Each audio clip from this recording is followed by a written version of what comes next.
by the same token, it pulls out, so here it talks about the multicultural reality of Canadian society, but in other places, the Supreme Court talks about multicultural values of Canadian society. So it's kind of nod to the idea of multicultural values of Canadian society. And you'll see once again the state's obligation and the particular kind of education the state is supposed to provide. So this is the bit on parents.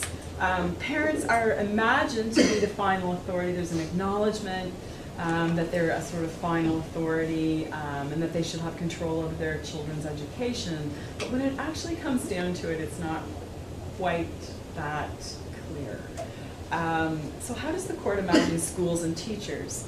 And as you might imagine, the Ross case provides lots and lots of information for us to think about how the court imagines schools. And the court says in Ross, a school is a communication center for a whole range of values and aspirations of a society. In large part, it defines the values that transcend society through the educational medium.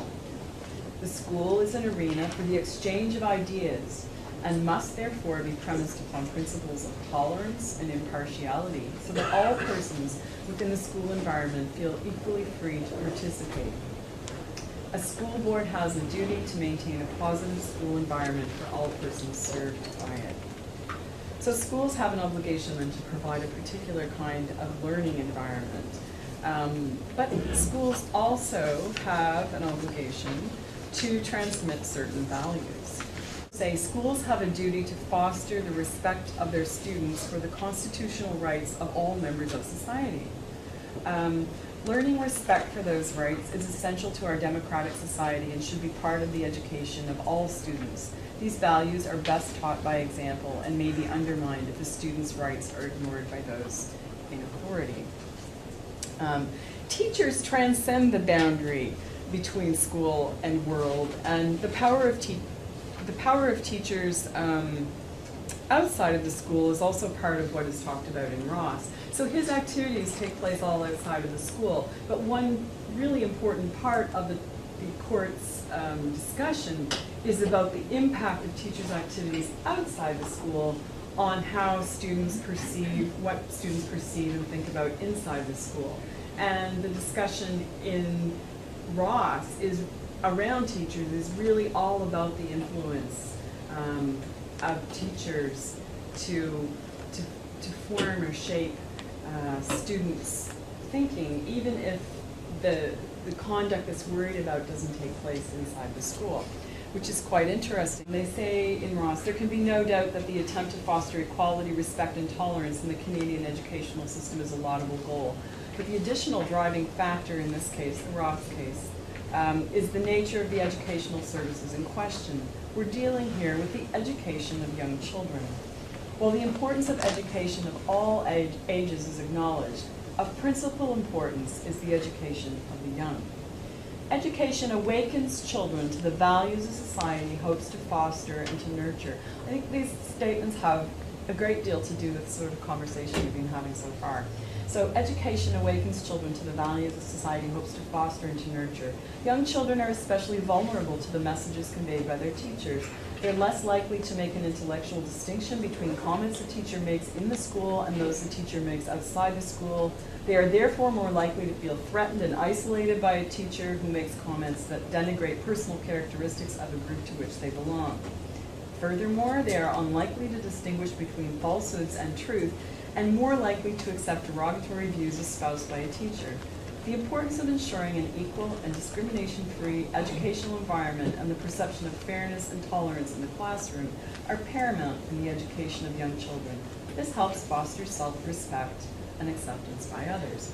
Now, in Trinity, what happens is, because you might think, and of course Ross has argued as a precedent in Trinity for keeping the graduates of Trinity Western out of the classroom. And in Trinity, the way the court gets around this is to do this separation between belief and practice. And to say, well, what you believe doesn't necessarily mean it will translate into practice. And so the court allows, says Trinity students should be admitted to the College of Teachers. One last bit now on the atmosphere in the school. Penny, you had the argument that, well, what if all the young boys want to carry their knives to school? That's essentially the argument that's made against young Mr. Multani being able to carry his kirpan to school. And the court talks about safety, but says there's no actual evidence of any risk. That there's been no case, there's no actual evidence of risk, and that the school, in fact, has an obligation. If people think that way, the school has an obligation to displace that way of thinking and to actually educate its students about the meaning of the kirpan. So I'm going to conclude with a quote from the Multani case, because I think it's a lovely, lovely case. Lastly, the argument that the wearing of kirpan should be prohibited because the kirpan is a symbol of violence, and because it sends the message that using force is necessary to assert rights and resolve conflict, is not only contradicted by the evidence regarding the symbolic nature of the kirpan, but is also disrespectful to believers in the Sikh religion and does not take into account Canadian values based on multiculturalism. Religious tolerance is a very important value of Canadian society.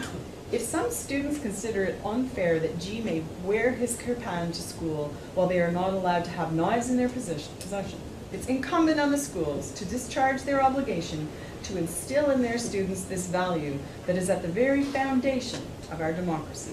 A total prohibition against wearing a kirpan to school undermines the value of this religious symbol and sends students the message that some religious practices do not merit the same protection as others.